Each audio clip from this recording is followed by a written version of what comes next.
Welcome to Never TV with the brand new ZTE Grand S Flex smartphone, which is a 5-inch, not full HD smartphone here in Europe. This is a little bit of cheaper device, $399. MSRP is what we have to pay for a 5-inch HD display, but there is also a Qualcomm Snapdragon S4 Plus inside, which means 1.2 GHz dual-core processor, 1 GB of RAM, 16 GB of internal memory, and LTE, Bluetooth 4, BGN Wi-Fi, 8.5mm in thickness only, and a battery life of up to 250 hours of standby.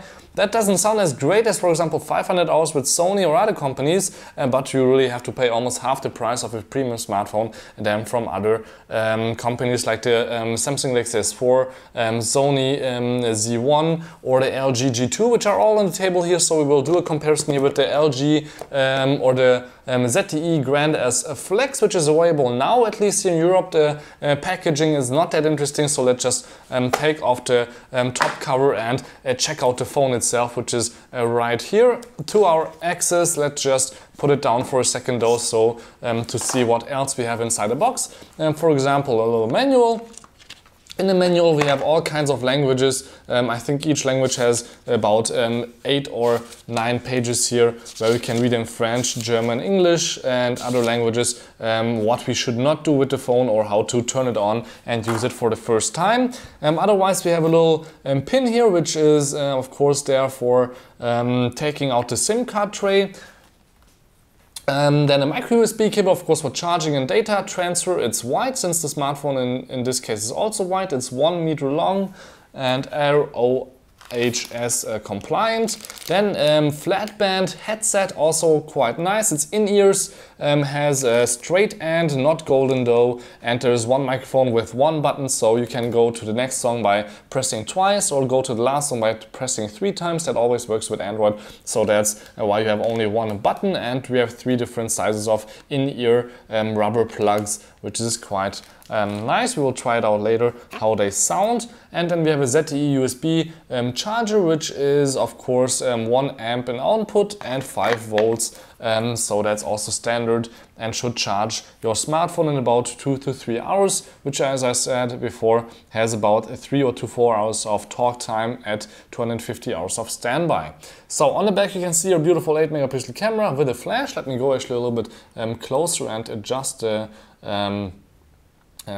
focus here. So we have camera and flash. The camera sticks out a little bit here on the front. You can see that is a little bit thicker up here, but on the bottom here we have also a little pin.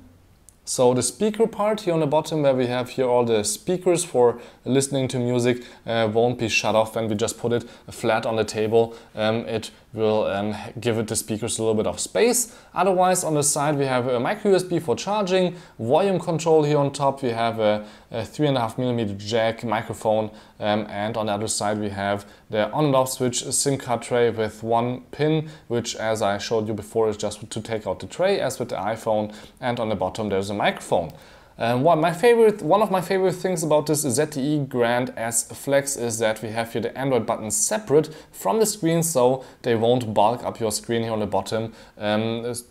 Even though, yeah, you have actually a lot of space, but it's even better that way, I would say. Otherwise, on the front, on top, you have here 1 megapixel camera with 1024 x 768 pixel resolution, some sensors, and I can actually turn on the display so you guys can see that we have Android installed with a little bit of changes to the software by ZTE, but not much, since when you just press the button here, for example,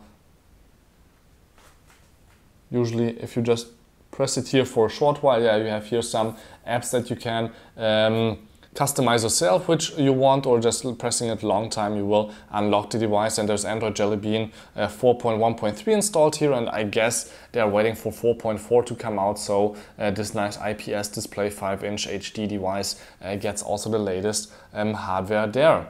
So let's check out the camera real quick. The front camera has, as I said, 1 megapixel. It's quite fast and enough for some Skyping, not the best quality though in pictures or in colors neither, but on the back it's a little bit better. 8 megapixel full HD videos are possible, and you can see from any side or with any speed this looks quite good.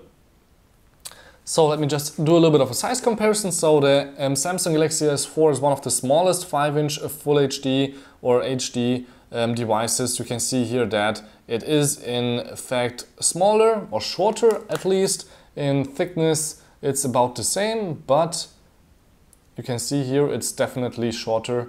And if you compare it to the Sony Z1, you maybe have seen that in ads, and nowadays it's exactly the same actually in length. Maybe the Sony is still a millimeter longer or two, but actually no, I would say they are the same. And looking at them this way or just in thickness, they are actually the same. So you can just really compare the Grand S Flex to the Sony flagship, the Z1. Then we have the LG G2 here, which is again quite a small device, but still 5.2 inches, not only 5.2 are inside here. Quite amazing and crazy, but yeah, you can see here how this looks like. Otherwise, looking at it like this, you can see here that really in terms of height, they are again a few millimeters of difference on the bottom, but not much. So give or take, the ZTE is not a bad catch. For the price of $399, I would say it's too much, but $299, maybe when you can find it somewhere, it's totally fine for an LTE smartphone. Otherwise, Apple iPhone 5 or 5S have this size with 4 inches, so you guys can see also how that would look like on top of each other like that. So you can see here really a size difference or from the side. So thank you much for watching. This was just a really short hands-on and unboxing of the brand new ZTE Grand S Flex. Don't forget to subscribe to Level TV. My name is Balazs Gal, and thank you much for tuning in.